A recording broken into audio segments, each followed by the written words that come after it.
مشہور کہاوت ہے کہ ایک شخص کو ایک ناگن ملی جو روز ایک سونے کا انڈا دیا کرتی تھی۔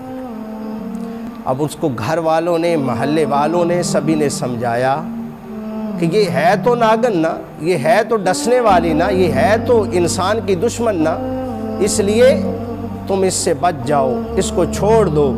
لیکن اس نے سونے کے انڈے کو دیکھا اور سب کی باتوں کو ترک کر دیا، سب کی باتوں پہ غور نہ کیا۔ ایک دن ایسا ہوا کہ اس نے ایک بکری رکھی ہوئی تھی گھر میں، اس ناگن نے ایک دن اس بکری کو ڈس لیا۔ جب بکری کو ڈسا تو بکری جو تھی وہ تڑپ تڑپ کے مر گئی۔ تو اس کے گھر والوں نے کہا کہ اب بھی تیرے پاس وقت ہے، تو غافل ہو چکا ہے، اس سے آنکھیں کھول لے، آج بھی اس کو چھوڑ دے، اس کو مار ڈال، وگرنہ یہ ہم سب کو مار ڈالے گی۔ اس شخص کی بات ذہن میں نہ آئی، اس کو صرف سونے کا انڈا جو تھا وہ نظر آ رہا تھا، اس نے اس بات کو بھلا دیا۔ کچھ دنوں کے بعد اس نے ایک گھوڑا پالا ہوا تھا، اس گھوڑے کو اس نے ڈس لیا اور گھوڑا جو تھا وہ تڑپتا تڑپتا مر گیا۔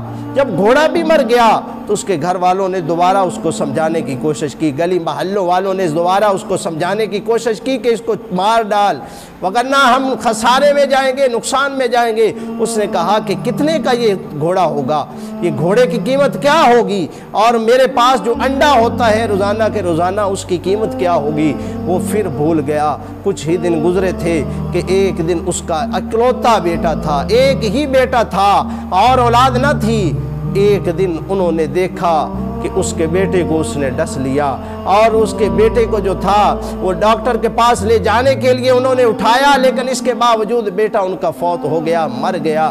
اور اس کی بیوی نے کہا کہ لو بھائی، آج سے تمہارا اور میرا راستہ الگ ہوا، آج میں جا رہی ہوں۔ اس نے کہا کہ میں تم سے وعدہ کرتا ہوں میں اسے مار ڈالوں گا، میں اس کو مار ڈالوں گا۔ لیکن اس کی بیوی نے کہا کہ اب میرا بچہ نہیں رہا، اب میرے پاس بچہ نہیں رہا، جس کی وجہ سے میں گھر میں رہا کرتی تھی، جس کے سہارے میں جیا کرتی تھی، اب میرا یہاں پہ رہنے کا کوئی ارادہ نہیں ہے۔ لیکن میرے دوستو بھائیو، وہاں سے اس کی بیوی بھی چلی گئی، اس کا بچہ بھی مر گیا، وہ چیزیں بھی فوت ہو گئیں۔ اب ایک دن ایسا آیا کہ اس کے ارد گرد سونے کے انڈے ہی انڈے پڑے ہوئے تھے، لیکن اس کے پاس کوئی رشتہ، کوئی راحت، کوئی سکون، کوئی چین والا معاملہ نہ تھا۔ اس وقت اس نے کہا کہ لوگو، تم بھی میری طرح ہوس میں، لالچ میں مبتلا نہ ہو جانا، لالچ بری بلا ہے، لالچ بری بلا ہے، لالچ میں مبتلا نہ ہو جانا، اس طرح سے دنیا میں غافل نہ ہو جانا، وگرنہ آج دیکھ لیجئے کہ میں تنہا بیٹھا ہوا ہوں، میرے پاس دولت تو ہے، میرے پاس سونے کے انڈے تو ہیں، نہ میرے پاس بیوی ہے، نہ میرے پاس بچے ہیں کہ جو کھانے کے لیے ہوا کرتے، جو میری اولاد، جو میری جائیداد کو بانٹنے کے لیے ہوتے، جو میری جائیداد کو تقسیم کرتے اور کھاتے پیتے، وہ لوگ تو ہیں نہیں۔ اب میں اس جائیداد کا کیا کروں؟ میرے دوستو بھائیو، آج بھی ہمارے لیے بھی یہ وقت ہے کہ ہم بھی اس سے آنکھیں کھول لیں، اس سے دنیا کی غفلت سے جو ہے وہ باہر نکل آئیں، اور آج بھی اللہ اور اس کے رسول کے احکامات کے مطابق زندگی بسر کریں، لالچ کو چھوڑ دیں، مکر و فریب کو چھوڑ دیں، دھوکہ دہی کو چھوڑ دیں، اور زندگی کی طرف لوٹ آئیں۔